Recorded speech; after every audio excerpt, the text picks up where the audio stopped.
Hello everyone and welcome back to my channel. So let's start the episode number 5। Episode की starting में teacher बोलते हैं कि तुम वेली के पास में, जो कि अच्छी बात है क्योंकि तुम पुअर स्टूडेंट हो और वो पढ़ने में काफ़ी अच्छा है, तो इससे तुम्हारी हेल्प हो जाएगी। और तुम्हें देखकर मैं एक आइडिया सोच रहा हूँ, लेकिन उस आइडिया को जो है मैं अगले दिन बताऊँगा नेक्स्ट सीन में।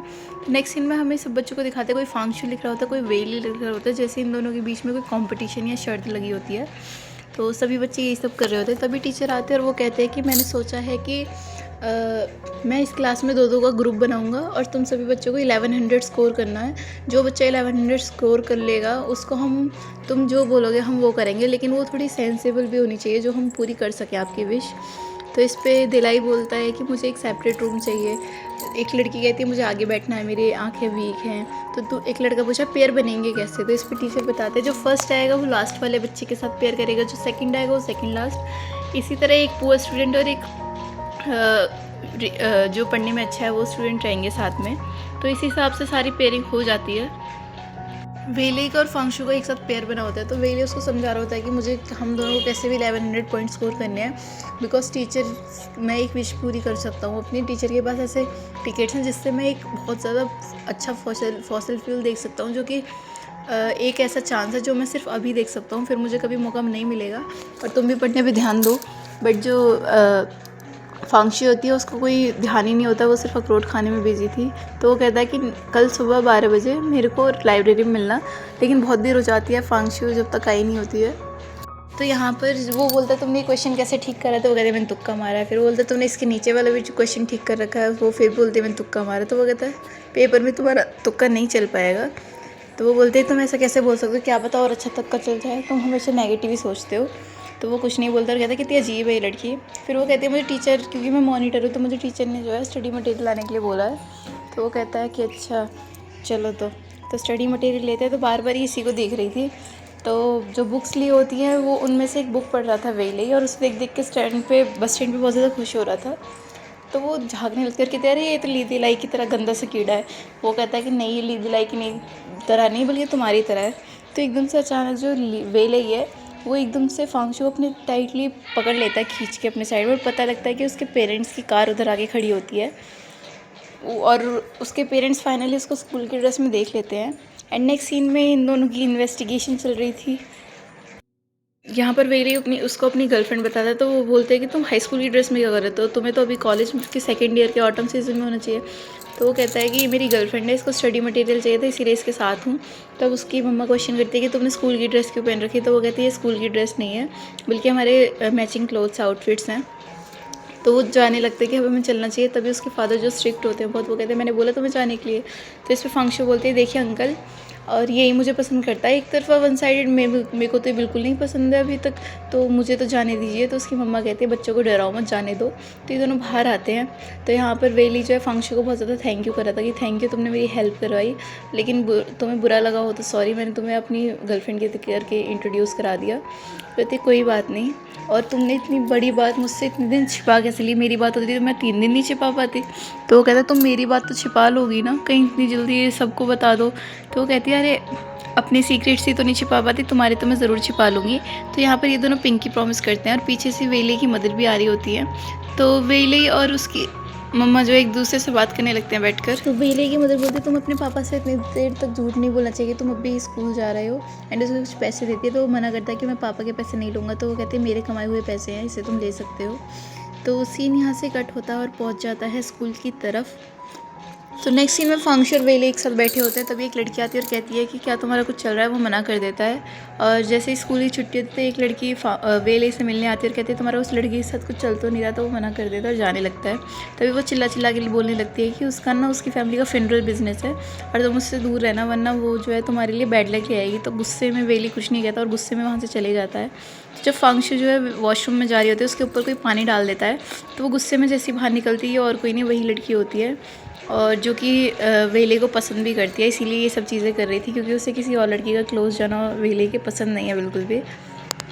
तो यहाँ पर बाल खींच लड़ाई होने लगती है, दोनों एक दूसरे के बाल खींच रही थी। और यही शोर शराबा सुन के गुवई जो अंदर आ जाता है और उस लड़की को डांटने लगता है कि मैं शर्म नहीं करूँगा कि तुम लड़की हो या लड़का हो, मैं तुम्हारी पिटाई कर दूँगा अगर तुमने मेरी फ्रेंड से कुछ भी कहा या उसे परेशान करने की कोशिश करी। तो तो वो वहाँ से फांगशुए को लेके चले जाता है। और नेक्स्ट सीन में जो वेली होता है वो लाइब्रेरी में वेट कर रहा था फांगशुए का, लेकिन वो अभी तक वहाँ पर आई नहीं थी, तो यहाँ पर आती ही नहीं है वो। तो जैसे ही वो क्लास में जाता है तो वहाँ पर गु वही जो उसका फ्रेंड उसके बाल सुखा रहा था अपनी जैकेट से, वेली को देख के वो अपनी सीट पे चले जाता है। तो उस पर थोड़ा सा जेलस फील होती है वेली को, और कहता है कि तुम लाइब्रेरी क्यों नहीं आई? तो वो कहते हैं तुम्हारी एक फ़ीमेल जो फ़ैन है उसकी बदौलत वो तुम्हें पसंद करती है, तो मुझे क्यों परेशान कर रही? तो वो कहता है कि ये लो नोट्स। तो वो मना कर देते कि नहीं नहीं, मुझे फिर से भीगना नहीं है।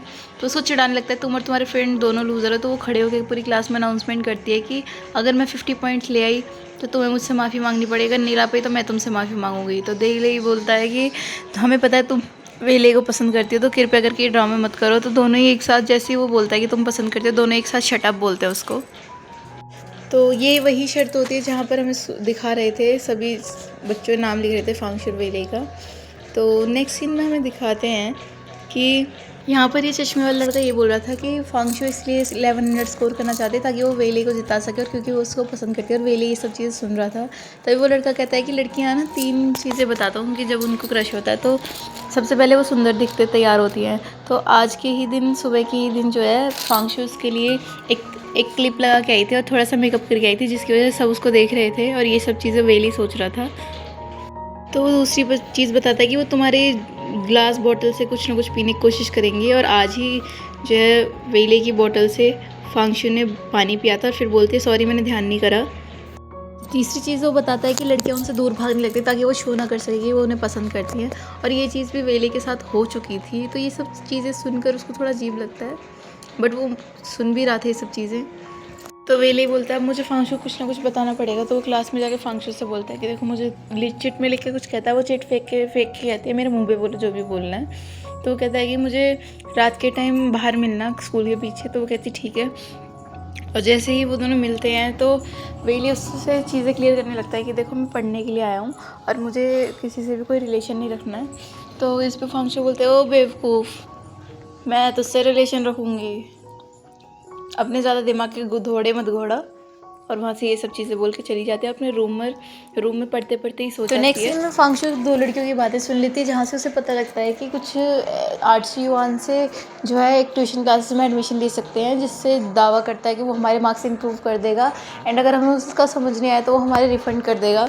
तो इसी सोच को लेके वो चली जाती है वहाँ पे, और वहाँ पे जाकर देखती है कि पढ़ाई वढ़ाई तो कुछ नहीं हो रही थी उस इंस्टीट्यूट में, बल्कि जो है वो फालतू के काम करवा रहा था सभी बच्चों से कि कैट वॉक करके दिखाओ, फ्लाइंग किस करके दिखाओ, अपना कॉन्फिडेंस बिल्ड करो, कोई स्टोरी अच्छी सुना के दो, कोई फ़नी स्टोरी सुना के दिखाओ। तो वो ये सब पैसे भी अरेंज अपने फ्रेंड गुवई से करती है कि मुझे पैसे चाहिए 800 युआन। तो ये सब लेके वो वहीं पहुंच जाती है, और उसके साथ एक तरह से स्कैम हो जाता है। तभी वहाँ पर पुलिस आती है और कहती है कि तुम्हारे पास कोई स्पेशलाइजेशन है? तो वो बोलता है कि हाँ। तो वो कहता है दिखाओ।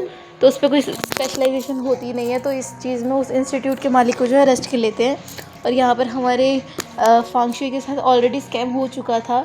तो स्कूल में अनाउंसमेंट होती है कि एक फांग नाम की लड़की है, उसके साथ स्कैम हो गया है, तो सभी बच्चे सतर्क हो जाएं और ज़्यादा इन चीज़ों के चक्कर में ना पड़े, कहीं अगला नंबर उनका भी हो सकता है। तो देली बोलता है कि मैं अपने जीवन में सिर्फ एक फांग नाम की लड़की को जानती हूँ और वो तुम हो, और तुम वेली से इतना प्यार करती हो कि तुमने उसके लिए इतने महंगे इंस्टीट्यूट में जाने का सोचा। तो पीछे से वेली उधर से आ रहा था और उसको शट अप करता है और कहता है कि वो एक विक्टिम है जिसके साथ फ्रॉड हुआ, तुम्हें ऐसे मजाक गंदे नहीं करने चाहिए।